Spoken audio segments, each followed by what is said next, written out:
Kaya ako nakaganito. Kasi ninong talaga ako dito. Ninong nagpapawis. Mga inaanak ko nito. First time nakapulo. Ninong bless Ninong. Binyagan. Hindi ko na sinabi kay Rans kanina, ninong talaga ako. Ay kahapon pa naman daw binyagan, nauli ka na. Kanina ko lang na-receive, kanina lang nag-receive. Kanina lang na-receive yung invitation. Isang magandang tanghali, umaga, gabi sa inyong lahat ng manood natin dito sa ating YouTube channel at sa ating Facebook page. Yan, maraming salamat sa laging pagsuporta sa mga videos natin. At yun. At ngayong araw, dito pa tayo sa bahay. Siyempre, punta tayo kay Marcos ngayon, kakatapos ko lang din maligo, nakapag-asikaso na ako. At yun, nagtatawag na rin si Marcos at gagayak namin yung mga gamit para kila Herlin at Joy. Yun sa ano, pupunta kami sa kanila. So yun, yung mga nakapanood ng video natin, ng prank na yun natin kay Marcos at ni Commander. Yan, maraming salamat sa lahat ng nanood. At ito nga pala, itong lugar na, itong sa bahay namin. Bali, ang sa amin lang dito, itong ano lang, itong mismong tinitirika lang ng bahay. So, itong the rest na, yung lupain niya, mga taniman na yan is hindi sa amin. So, parang kami lang yung nangangalaga. Kasi yung may-ari nito is malayo yung bahay dito sa amin. So, kami yung naglilinis lagi dito sa may ano. Kami naglilinis dito sa bakuran na ito, simula diyan sa manggahan na yan hanggang doon paikot pati sa likod. So yan, hindi po sa atin yan. At yung mga nababasa ko po sa mga comment na akala po sa atin itong bakuran na ito. So hindi po yan sa amin. Ang sa amin lang po itong tinitirikan ng bahay.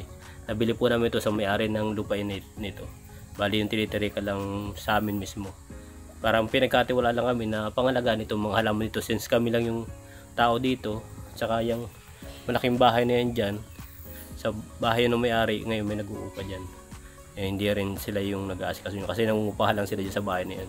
Bali yung may-ari nito is wala dito. Nasa ibang bansa yung isang kapatid, yung isa naman nasa ibang lugar. Kaya yun. At yun, hinantay ko lang lumamig yung motor natin kasi nainitin kanina doon sa baba. Andyan kanina yung motor natin. So, hinantay ko lang lumamig yung upuan, tapos diretso na tayo kila Mark.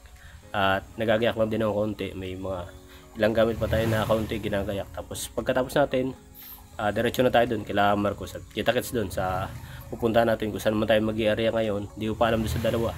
Siguro tingin ko kila Buboy kami ngayon sa kila Herlin. At kahapon naman galing kami kila Nanay Nonay. So, yan, alternate lang yung mga pinupunta natin, mga beneficiary. Yan. Abangan nyo pa yung mga magiging magiging vlog natin sa daan. Alam ko na enjoy nyo yung view sa mga dinadaanan namin. Hayaan nyo at papakita ko sa inyo yung mga sabi nga nila Mark, kung mayroon sana kami nung tinatawag na drone, mas marami kayong makikita magandang tanawin sa Kapalonga kasi napakarami pong magandang tanawin dito sa Kapalonga. Kaya lang hindi mas magandang makita nyo siya ng malayuan. So kailangan makapag-provide kami ng drone para nang sa ganun may pakita sa inyo yung mga tanawin dito. Anti-stress din para hindi naman laging stress yung napapanood ninyo. May napapanood din kayo na mga ganun, mga magandang tanawin, mas na-enjoy nyo yung vlog natin. So yun, kita sa lang kila Marcos at pupunta na tayo dun. At ayan, nandito na tayo, papunta na tayo kila Herlin at kila Buboy. Si Buboy hindi mo namin kasama ngayon kasi nandun siya kila mama niya kasi iba-vlog sila ngayon dun kasama si mama niya. So hindi mo na pinapunta kasi sa kanila din naman ang punta namin. So sabi na dadaan na lang namin doon, baka isama namin sila kila Herling, doon namin siya sasama since naka-4 naman kami. Nasakay na lang siguro dito, hindi na kagaya kahapon na nakamotor kami. So yan, at ito may mga munting regalo sila dito sila Marcos. Ito kay Nanay Maribik yata ito, tapos meron pa tayo dun sa likod. Yan, mga box na yan, yung mga box na malaki kila Herling yata yung malaking box. So abangan nyo sa magiging vlog nila Marcos at ni Commander kung ano-ano itong mga dala nilang ito. At yun, makita nyo naman doon sa vlog nila. At sigurado naman nagbubuksan naman ito o sasabihin naman nila kung ano yung mga laman yan at kung sino nagbigay niyan. So abangan nyo sa kanila, surprise yan sa kanila kila Joy at Herlin at kila Buboy at saka kila Nanay Maribig. Yan, nantay natin sila Marcos, si Commander may binibili doon. Nabili pa yata ng mga gamit nila Nanay Maribig at saka nila Buboy. At si Marcos naman dito may kinukuha lang na padala yata ng isang sponsor. So yun, at pupunta na rin tayo doon sa kanila. abangan nyo magiging vlog natin sa daan. Papakita ko ulit sa inyo yung dadaanan namin.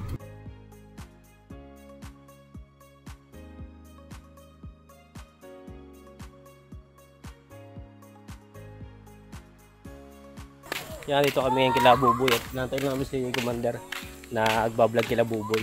Sama natin si Mayor. Punta kami ngayon ng mag-ana ako. Agogolf. Ngayon kasama natin si Mayor at may inasikaso kami dito. Asikasuhin ko kasi yung mga tao natin dito sa barangay. Ano po ang project natin dito ngayon, Mayor? Pagawa tayo siguro dito ng tambayan, ng mga tambay. Yan. At wala silang tambayan. Wala silang tambayan. Napapansin mo pakalat-kalat sila, ano? Tapos siguro magpagawa tayo dito ng yung para sa mga tamad yung joke lang. Joke lang. So yun, magbimirenda lang kami dito ng jampong. Ay, wala na. May jampong? May jampong? May jampong ma?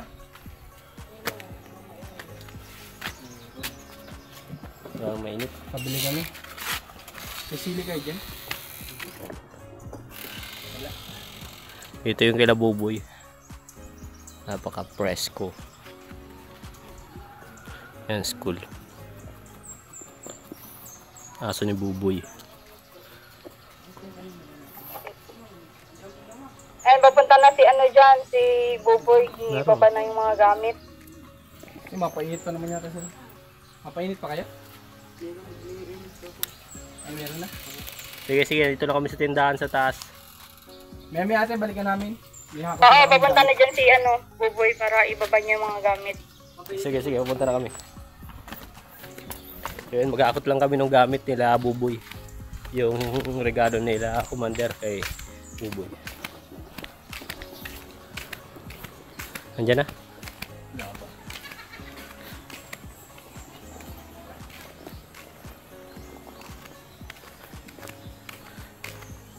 Relax talaga dito sa kanila, no?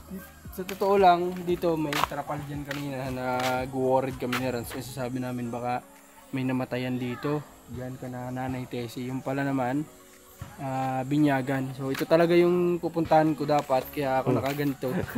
Kasi ninong talaga ako dito. Sa binyagan.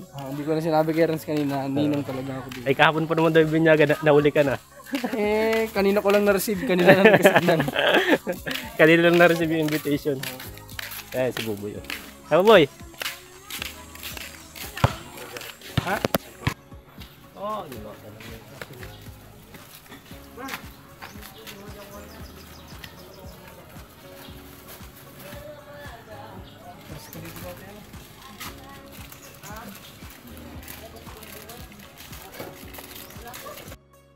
Ito lagi ang paborito na yung merenda ni Marcos sa jampong. Sa halaga 5 piso kasi busog ka na.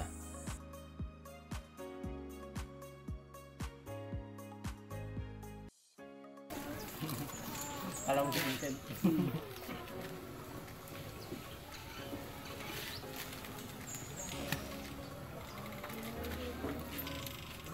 Anong inumin po meron kayo? Meron kayong ano? Yung parang jelly is baga.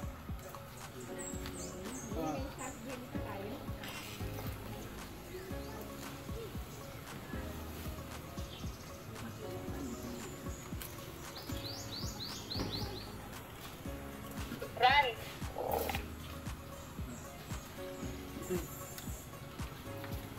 Rak!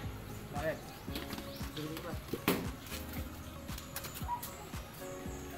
Bakit? Nagalis na kayo? Nandito kami sa tindahan.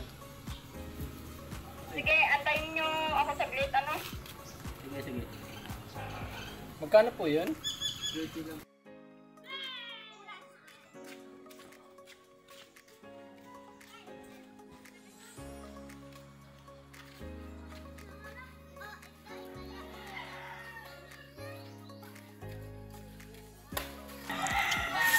Nakakamiss maglaro ng ganyan, no?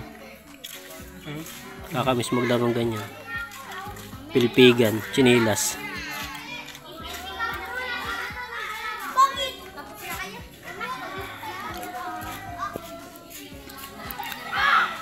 Mga bata dito kay Buboy. Ganyan na libangan, walang cellphone, walang ano. Malayo sa gadgets. Kakatuwa yung mga ganyang bata. Yung ganitong generation ng mga bata. Malayo sa technology. Mga chinedas sa laruan, hindi cellphone.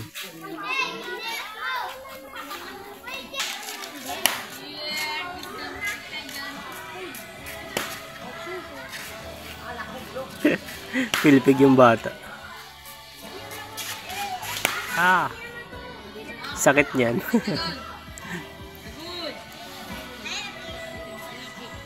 Sapatos. Lakas. Lakas sapatos yun eh.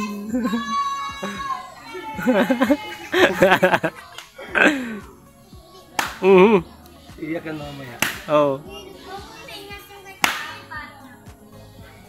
Nabuilo pa. May nakisaling bata oh. Nagpapapilipig din. Nagsali na, di na nakatiis. Madaya yan.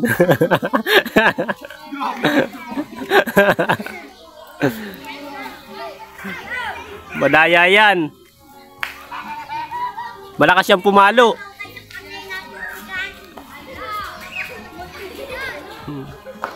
Nakisali na.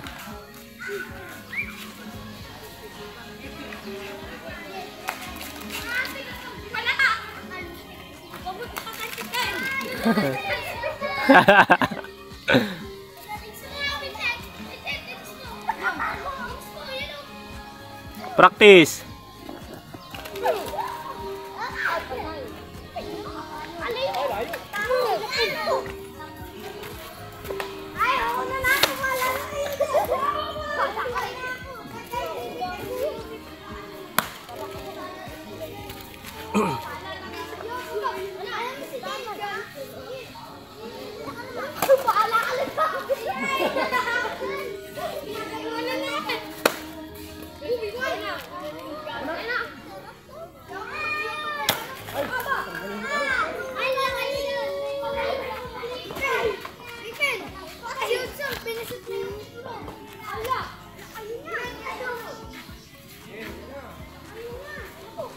Tara na.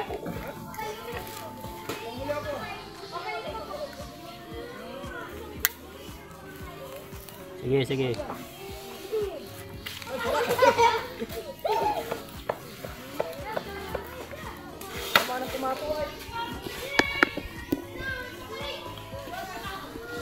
Okay, paglaro pa si Mark.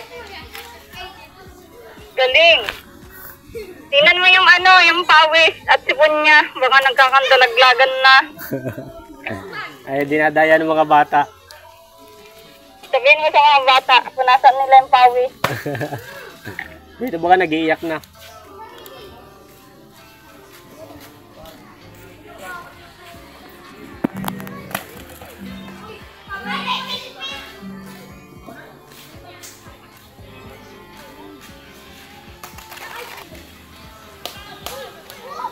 Tara, tara.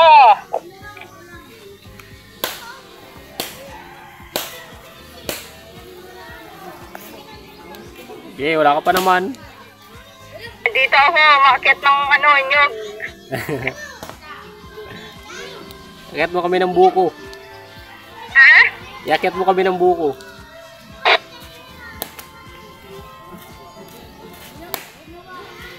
Naglalaro pa yung bata na yan. Naglalaro pa. Dinadaya na. Ha? Dinadaya. Ninong yata yan. Sininong niya. Nagpapawis. Ninong nagpapawis. Mga inaanak ko nito. First time nakapulo.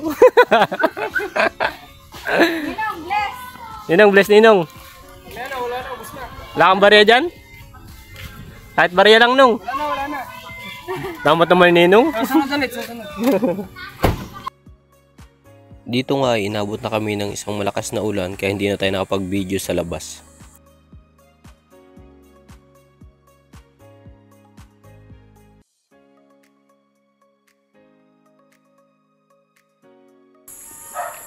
Yan, nandito kami ngayon sa lugar ni Jojo at Herdin. Kakatapos na mag-vlog kila Jojo at Herdin. At nandito kami ngayon sa isang bahay dito sa unahan nila Jojo kasi may nilapit sa amin si Kagawad yung naka-orange. At siya rin yung naglapit kila Herdin at kila Jojo nung time na nasa Mactan kami. Siya yung nagturo sa amin kila Herdin. So may nilapit siya dito isa na naman na pwedeng matulungan. So kinakausap nila Marcos at ni Commander kung ni-scout nila kung ano yung kalagayan ng dito. Kung ano yung sitwasyon nitong bago nilapit sa atin. Yan, ito yung lugar nila. Medyo tahimik.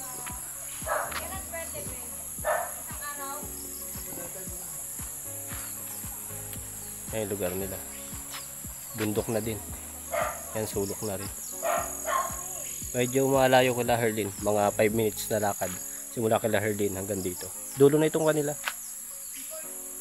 Alamin nyo lang yung kwento sa susunod na pagbalik namin kasi ni-scout namin kung ano yung kalagayan dito, kung ano yung may tutulong natin.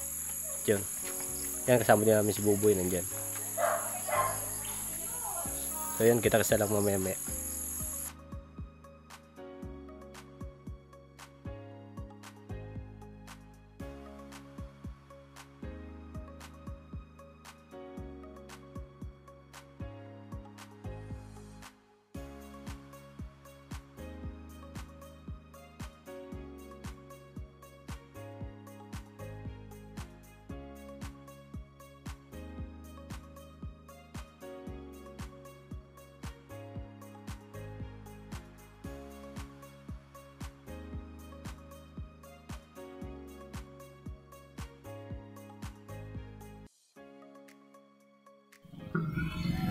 Yan, dito na kami sa sentro. At si Marcos may binibili lang dun. Bili lang nung prutas ni Tita Susan, nung mama niya. Kasi nagre-request ng prutas para mas mabilis makarecover. Pauwi na rin kami. Yan o. Bayan ng Kapalongs. Si Mama Janice. Agwapo.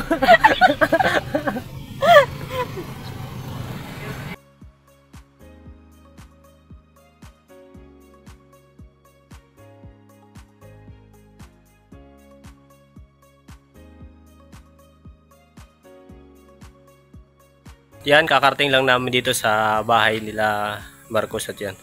May service natin nandiyan na. At yun, medyo haggard na lang tayo. Tsaka anong oras na rin, gabi na oh. Yun.